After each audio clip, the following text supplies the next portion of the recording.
हमने उन्हें वोटा दी। बोलो ना, क्यों नहीं कर रहे? निकास कर ली, शादी हुआ कर बोलने शर्मा रही क्यों तुम्हें? हाँ, जो हक है वो दो। बजट में तुम बोले तो 10,000 करोड़ दो, तुम कहां है? वोटा हमारे, कुर्सियां तुम्हारे, और पोर्टफोलियोज भी क्या दी? लट्टे पट्टे, अच्छे पोर्टफोलियोज भी नहीं, अच्छे चेयरमैनशिप नहीं। जहां मस्का मिल रहा उन्हों कह रही या चांस पर बिठा डालेंगे। रियासत की कांग्रेस हुकूमत पर बरस पड़े सीएम इब्राहिम। मुसलमानों ने कांग्रेस पार्टी की मुकम्मल तायद की, लेकिन कांग्रेस हुकूमत ने मुसलमानों को क्या दिया? 1 साल गुजर जाने के बाद भी मुसलमानों से किए गए वादों को क्यों पूरा नहीं किया गया? साबिक मरकजी वजीर सीएम इब्राहिम का सबसे बड़ा सवाल। बस हुकूमत से यही मेरा मुतालिबा है, जो वादे आप किए हैं मैनिफेस्टो में उसे पूरा करो। आप समझे होंगे मुसलमान मोहताज है, बेबस है, ये मत समझो। इंशाल्लाह मैं बाहर निकल रहा हूं। लोकसभा इंतखाबात के बाद पहली बार मीडिया से खिताब करते हुए और अपनी खामोशी तोड़ते हुए सीएम इब्राहिम ने कहा कि वो फिर मैदान सियासत में उतरेंगे, कौम के विकार को झुकने नहीं देंगे, रियासत में तीसरी ताकत को मजबूत करेंगे। इसके लिए कांग्रेस बीजेपी छोड़कर रीजनल पार्टी से बातचीत करेंगे। क्या सीएम इब्राहिम दोबारा जेडीएस में शामिल होंगे या फिर कोई और पार्टी में ज्वाइन करेंगे या फिर नई पार्टी शुरू करेंगे? इस सवाल पर सीएम इब्राहिम ने कहा कि वो अपने फॉलोअर्स की मीटिंग बुलाएंगे, कांग्रेस बीजेपी से नाराज लीडरों से बातचीत करेंगे और रियासत का दौरा करने के बाद फैसला लेंगे। सीएम इब्राहिम के फर्जंद सीएम फैज कांग्रेस पार्टी में शामिल हो चुके हैं। इस सवाल पर सीएम इब्राहिम ने कहा कि बेटे की सियासत बेटे के साथ, लेकिन वो कांग्रेस और बीजेपी की मुखालिफत में तीसरी ताकत को मजबूत करने के लिए जल्द ही मैदान में उतरेंगे। जनूबी हिंद न्यूज रिपोर्ट।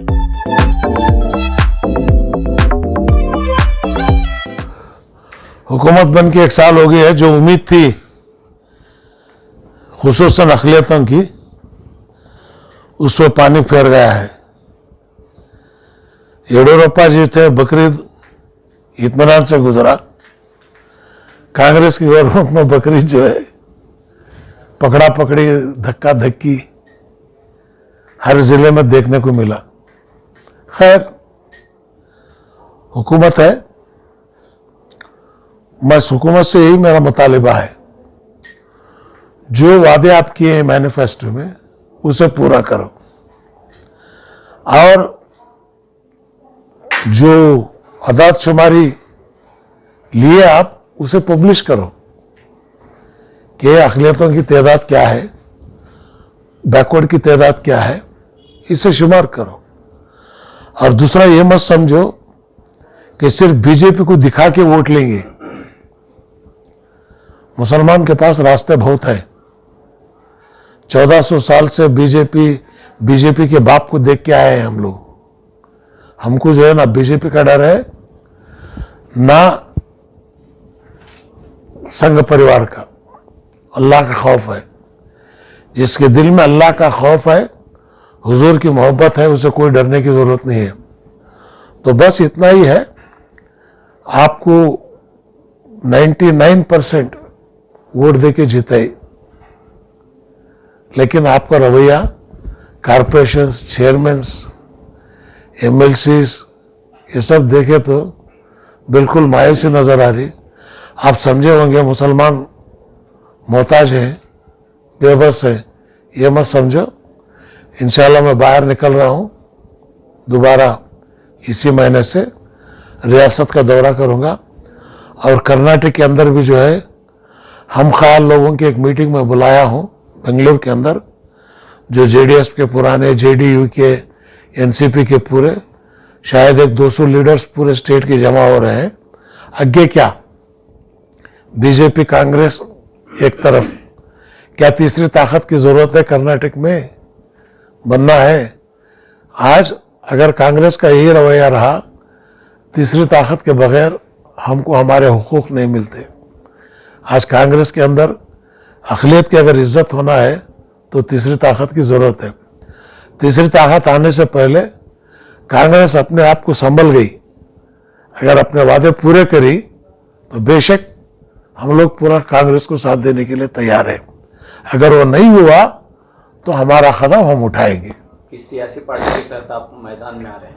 अब वो देख रहे हैं, अखिलेश यादव है, एनसीपी है, बहुत सारे पार्टियां हैं। पार्टियां तो बल्ला के हैं, जेडीएस भी है, जेडीएस भी है। जेडीएस में एक हिस्सा मेरे साथ है, एक हिस्सा उनके साथ है। अब देखा जाएगा, तो दोबारा शमूलियत हो सकती है जेडीएस में। जेडीएस में बोलो तो मैं जेडीएस का प्रेसिडेंट ही हूँ। वो कोर्ट में खुद लिख के दिए हैं उनको, मैं नहीं निकाले बोल के। कोर्ट में एक केस चल रहा अभी। तो इसमें जो है जेडीएस बीजेपी, जेडीएस सेक्युलर, ये दो धड़े हुए हैं इसमें। अब हम लोग सेक्युलर के हैं, काफी लोग हमारे साथ हैं। अब पूरे लोग मिलके, अब क्या वो एनसीपी में जाना या अखिलेश की जाना या लालू के साथ जाना, या कांग्रेस अपने वादों पर अगर टिकती तो या कांग्रेस को जाना, ये फैसला जो है इसी माह के आखिर तक फैसला होगा। नई पार्टी भी कायम कर सकते हैं, नई पार्टी भी कायम कर सकते हैं, सोचे नहीं अभी, लेकिन है सो पार्टी को लेकर चलेंगे बोल के है। नई पार्टी बोले तो वो पहली क्लास से शुरू करना। अब तुम्हें नई पार्टी तो बीजेपी के एजेंट बोलते हैं। हाँ, बीजेपी के एजेंट बोलते हैं। नहीं वो तो बहुत सारा हो गया है, वो सब बल्ला जनांग बोले, वो क्या भी फर्क नहीं पड़ रहा अब यहाँ पर। अब इनका साफ्ट हिंदुत्व, कांग्रेस छोड़े, ओपन आओ, ओपन बोलो यस, अकलियत बैकवर्ड दलित हमें करते, हमने उन्हें वोटा दी, बोलो ना, की नहीं कर रहे। निकास कर ली, शादी हुआ कर बोलने शर्मा भी क्यों तुम्हें? हाँ, क्या करना चाहिए गवर्नमेंट? गवर्नमेंट जो मैनिफेस्टो में बोला वो करो, जो हक है वो दो। बजट में तुम बोले तो 10,000 करोड़ दो, तुम कहाँ है? और पोर्टफोलियोज भी क्या दी, लट्टे पट्टे, अच्छे पोर्टफोलियोज भी नहीं, अच्छे चेयरमैनशिप नहीं। जहां मस्का मिल रहा उन्हों खा रही, या चांस पर बिठा डालेंगे। लेकिन पिछली हुकूमत के मुकाबले इस हुकूमत में देखें तो अक़लियतों के लिए हालात बेहतर हैं। किस चीज से? के लिए किस चीज से? चाहे वो हिफाजत के ताल्लुक, क्या हिफाजत है? बैला कौन पकड़े? हुगली में खुरेशान की बर्बादी हुई है, बीजापुर तुम्हारा की वहां की बर्बादी हुई है। अरे मंगलोर के अंदर है, पहले मंगलोर के अंदर पहली बार नमाज मस्जिद के बाहर पड़े बोल को पकड़ पुलिस मारी, परसों की मारी। तुम्हारी हुकूमत नहीं, तुम्हें जो है हमने खाली बरे रख रही। अरे उन्हों तो दुश्मन मालूम होता, लड़ना लड़ सकते, तुम्हें दोस्त है दुश्मन है ये नहीं मालूम हो रहा ना। या तो तुम्हें खुल्लम खुल्ला बोलो हमें करने तैयार है, नहीं करने तैयार है। हमारे वोटा में हो ना, एक बार तुम्हें पार्लियामेंट इलेक्शन में कोई मुस्लिम मोहल्ले में गए थे वोटा पूछने, किसी मुस्लिम लीडर के हाथ से तकरीर करना नहीं, वो क्यों भी आती बीजेपी की डालती क्या? ये जो सवाल तुम्हें करते गलत है। तो इसके लिए तीसरी ताकत जरूरी है। तीसरी ताकत जरूरी है। हम बैठते हैं इंशाल्लाह 30 तारीख को, जो है 30 तारीख के अंदर डेट फिक्स कर रहे हैं, पूरे भी हैं। हमारे पुराने आईएएस जामदार जो थे, कृष्णा जलबागिया के प्रेसिडेंट, उनको भी मदऊ किया हूँ, लीड करने के लिए बोल रहा हूँ।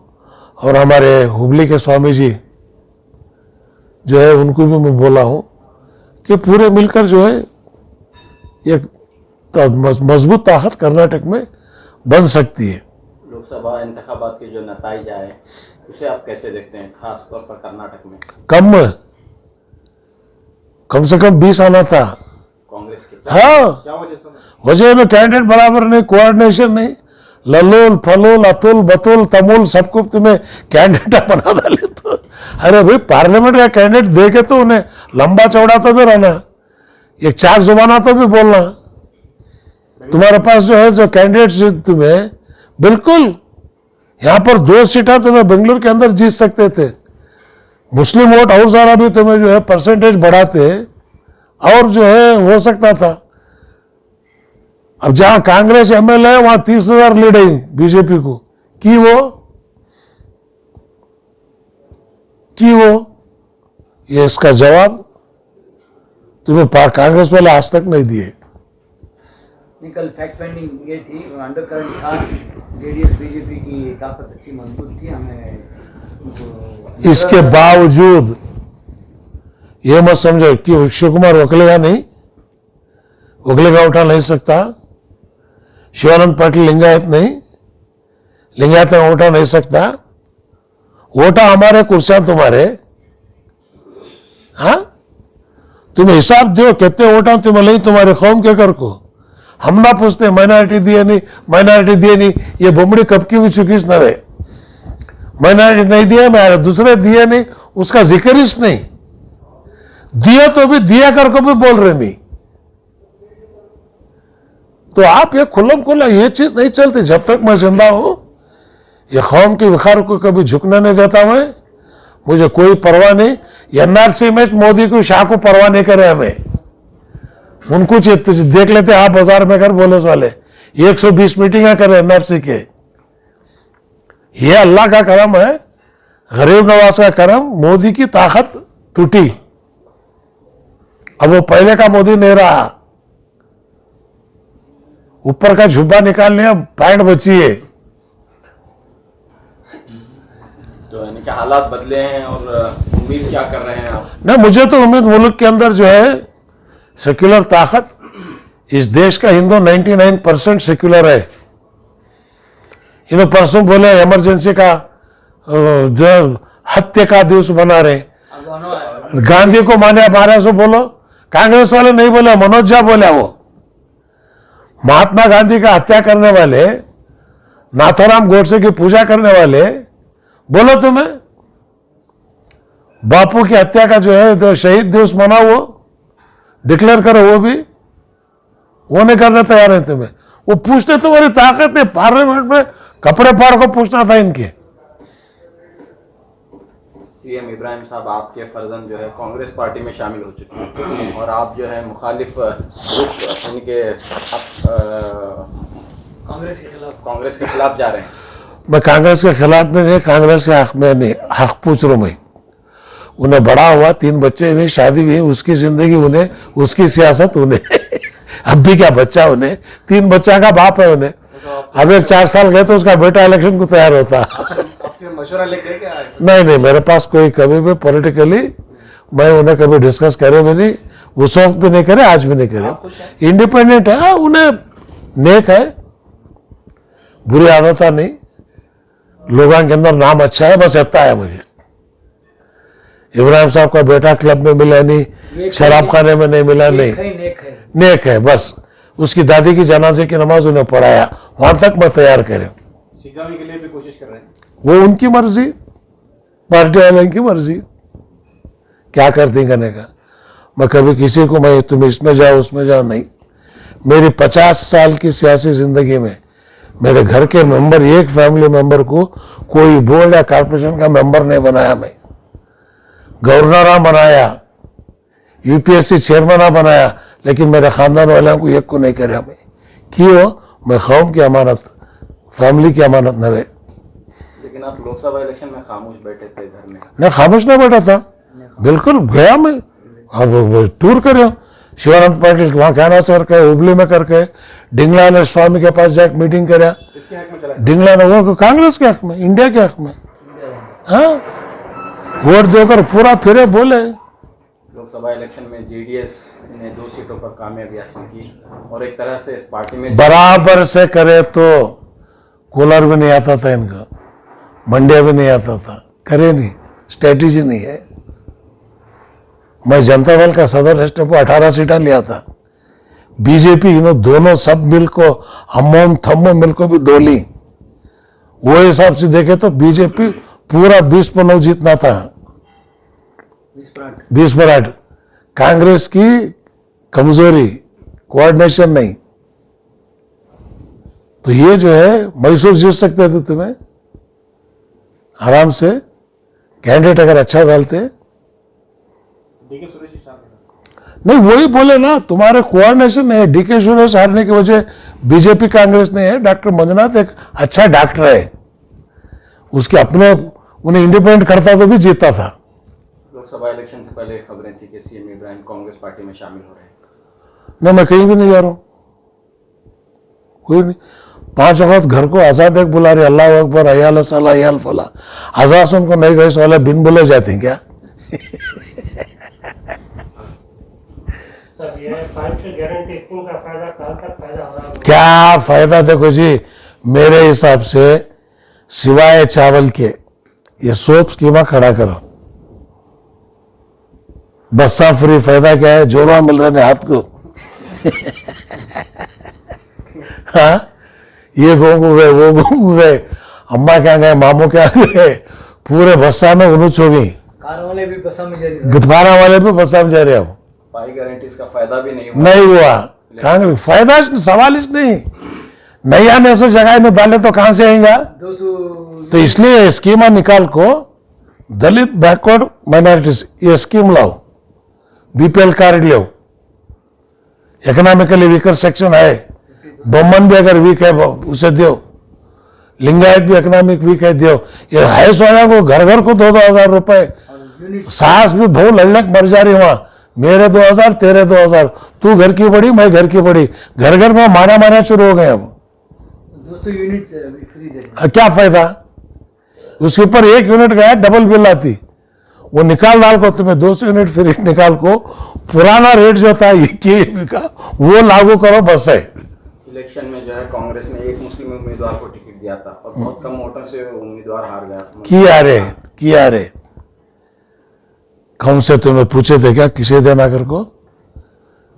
वोटा होना तो उलमाए कराम होना, कैंडिडेट होना तो उलमाए कराम को, राय मशवरा नहीं करना था सबको बुला को।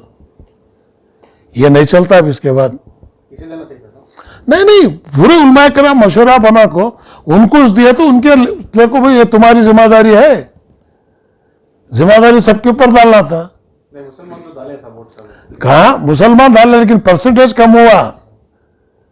अभी ये 20% बढ़ता तो हो जाता। एक लीडर के पीछे थे वो बढ़ गई। हाँ, वो जैसा मुश्किल है, कौन रुकू में जा रहा, कौन सुजूद में जा रहा।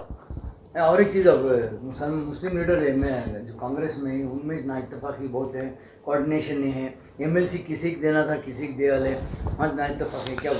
ये सबसे बड़ी कमजोरी हमारी कौम की। कांग्रेस में ऐसे मुस्लिम लीडरों को भी बोलता हूँ मैं, एक जगह बैठो तुम्हें, मैं भी आप तो मिलो, बातचीत करेंगे। 5 साल की सीट है, दिल्ली देख के आया 16 में, विधानसभा में जब म्यूनसिपालिटी सरकार दिखता, 1 साल हिंदुस्तान चलाया मैं, वैसा बनो। हत्ती के ऊपर बैठो नको, घोड़े पे बैठो। हत्ती कौन की चलाता, घोड़े की लगाम तुम्हारे हाथ में रहती। सवार ऐसा हो जिसके हाथ में लगाम रहना। इन्हों हत्या बढ़ गई, कहां जा रहा करने का मालूम हो रहा नहीं इनको। सर, वोटिंग फीसद बढ़ा है, वोटर्स में अवेयरनेस आई है, लेकिन लीडरशिप न होने की वजह से फायदा नहीं हो रहा है। ये तो है, इसलिए अल्टरनेटिव लीडरशिप तैयार करने की कोशिश कर रहा हूं मैं। अच्छे अच्छे लीडर चले गए, अब है सो इसमें नौजवानों को लागे लाना कोशिश है हमारी। इंशाल्लाह अल्लाह कामयाब करता करने का उम्मीद है मुझे। सर 1.5 साल हुआ कांग्रेस छोड़ को, सिद्धारमैया से किसी बातचीत हुई? नहीं, फोन में जरूरत है नहीं, दोस्ती तोड़ा? दोस्ती है, दोस्ती है। अब मेरी हुकूमत है इस टाइम पर, मैं हुकूमत विधानसभा गया नहीं। ये वर्गा वर्गी ट्रांसफर लिया दिया, ये स्कैम वो स्कैम, तो 50 साल हुआ। वाहिद हिंदुस्तान का मुसलमान, 1 रुपए का एलिगेशन नहीं है मेरे ऊपर।